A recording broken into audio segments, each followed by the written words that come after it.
आषाढ अमावस्यानिमित्त मटण खवय्यांची गर्दी. वडिलोपार्जित व्यवसाय सेवा म्हणून करतो. दीपक घोडके.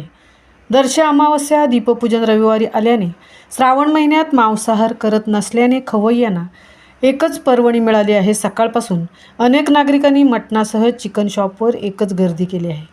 तालुक्यातील लोहारे येथील मटण शॉपवर गर्दी झाली होती. या शॉपचे मालक दीपक यांनी वडिलोपार्जित शॉप असल्याने आजही आपण चालवत असल्याचे सांगितले.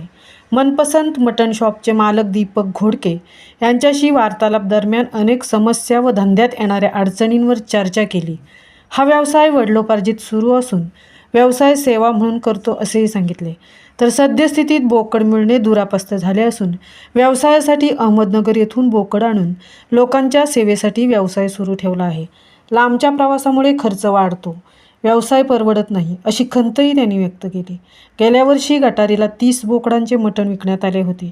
यावर्षी रविवार असल्याने सुमारे 45 बोकड आणण्यात आले आहेत. मात्र खाणाऱ्यांची संख्या अधिक असल्याने मटण कमी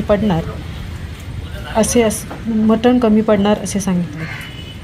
महामुंबईचा धनराज गोपाळ पोलाद. आज गटारी निमित्त किती बोकड कापण्यात आले? आज 15वा बोकड चालू आहे, 15वा 16वा बोकड चालू आहे. माझा काका दीपक घोडके, माझे पप्पा सुधीर घोडके, माझा भाऊ सूरज घोडके आणि मी स्वराज घोडके. आम्ही असे 4 जण दुकानावर. किती वाजता सुरुवात झाली? तरी पहिलं बोकड आम्ही 4 वाजता कापतो. आतापर्यंत किती लोकांनी मटण घेऊन गेले? आत्तापर्यंत झाले असलेले 30-35-50 एक जण झाले असतील. यावर्षी किती बोकड कापणार आहात? यावर्षी 45चं तर टार्गेट ठेवलं आहे. हा व्यवसाय काय म्हणून करतो?